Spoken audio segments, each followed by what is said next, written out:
ಅಚ್ಚುನ ಒಬ್ಬಳನ್ನ ಮನೇಲಿ ಬಿಟ್ಟು ಹೋಗಿ ಸಂಕಟ ಆಗ್ತಿತ್ತು ಕಣಮ್ಮ. ನಾನು ಸುಮಾ ಎಷ್ಟು ಹೇಳಿದ್ರು ನಮ್ಮ ಅಚ್ಚುಮ್ಮ ಕೇಳ್ತಾ ಇಲ್ಲ.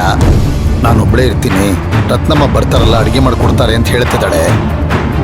ಅವಳು ಒಬ್ಬಳೇ ಇರ್ತಾಳೆ ಕಣಮ್ಮ. ಆದರೆ ಮನೆಯಲ್ಲಿ ಒಬ್ಬಳೇ ಇದ್ರೆ ಅವಳು ಟೈಮ್ ಸರಿ ಊಟ ಮಾಡಲ್ಲ ಕಣಮ್ಮ. ಅವಳು ನೋಡ್ಕೊಳ್ಳೋದಿಲ್ಲ. ಅದಕ್ಕೆ ನಾನಿನ್ನ ಕರೆಸಿದ್ದು. ಅಣ್ಣ, ಅದಕ್ಕೆ ಯಾಕೆ ಮಂತ್ರ ಅವ್ರನ್ನ ಕರೆಸ್ತೀನಿ ನೀನು? ಅದೆಲ್ಲ ಅವ್ರು ನನ್ನ ಜೊತೆಲಿ ಇರಕ್ಕಾಗತ್ತಾ ಈಗ? ಆಗಲ್ಲ ಕಂದ. ಅಚ್ಚು, ಒಂದು ನಿಮಿಷ ಅಮ್ಮ. ಅಮ್ಮ, ನಾನು ಸುಮತಿ ಊರಿಂದ ಬರೋವರೆಗೂ ಒಂದು 15 ದಿನ ಆಗ್ಬೋದು ಕಂದ.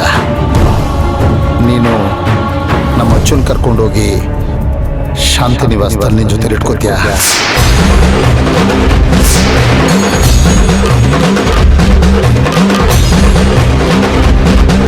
ಅವಳಿಗೆ ಯಾವ ಕೊರತೆನೂ ಬರದೇ ಇರೋ ಹಾಗೆ ನೀನೇ ಮುಂದೆ ನಿಂತು ಜೋಪಾನವಾಗಿ ನೋಡ್ಕೋಬೇಕಮ್ಮ. ನಾನು ಯಾಕೆ ಈ ಮಾತು ಹೇಳ್ತಾ ಇದ್ದೀನಿ ಅಂದರೆ ತುಂಬ ಯೋಚನೆ ಮಾಡಿದೆ ಕಣಮ್ಮ. ನಾನು ನಮ್ಮ ಅಚ್ಚುಗೆ ನಿನ್ನಷ್ಟು ಹತ್ತಿರವಾಗಿರುವಂಥವ್ರು ಬೇರೆ ಯಾರೂ ಇಲ್ಲ ಅಂತ ಅನ್ನಿಸ್ತು ಈ ಊರಲ್ಲಿ. ಅದಕ್ಕೆ ನಿನ್ನೆ ಕರೆದು ನೇರವಾಗಿ ಈ ವಿಷಯ ಹೇಳಕ್ಕೆ ಬರಕ್ಕೆ ಹೇಳಿದೆ ಕಣಮ್ಮ. ನಾನು ಕೇಳಿದ್ನಲ್ಲಮ್ಮ ಸಹಾಯ ಅಂತ, ಅದು ಇದೇ ಕಣಮ್ಮ. ಅಯ್ಯೋ ಕರ್ಮ, ಈ ಬೇತಾಳನ ನನ್ನ ಬೆನ್ನಿಗೆ ತಗ್ಲಾಗ್ತಾ ಇದಾರಲ್ಲ. ಅಣ್ಣ, ನಾನು ಅನ್ಕೊಂಡಿದ್ದು ಅದೇ. ನೀನೇ ನನ್ಗೆಲ್ಲ ರೀತಿಲೂ ಅನುಕೂಲ ಮಾಡ್ಕೊಟ್ಬಿಟ್ಟಲ್ಲಣ್ಣ. ಅಣ್ಣ, ನೀನ್ ಕರೆಕ್ಟಾಗಿ ಯೋಚನೆ ಮಾಡಿದ್ಯಣ್ಣ. ರೀ, ತುಂಬಾ ಒಳ್ಳೆ ಆಲೋಚನೆ ಮಾಡಿದ್ದೀರಾ.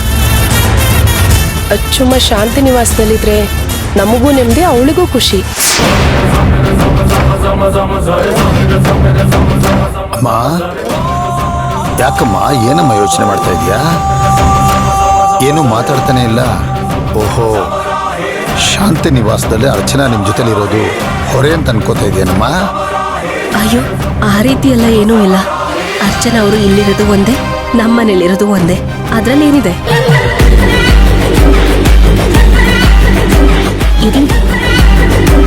ಅಮ್ಮ, ಕಂದ, ಅಚ್ಚು, ನನ್ನ ಮಾತು ಕೇಳಿಸ್ಕೊಮ್ಮ.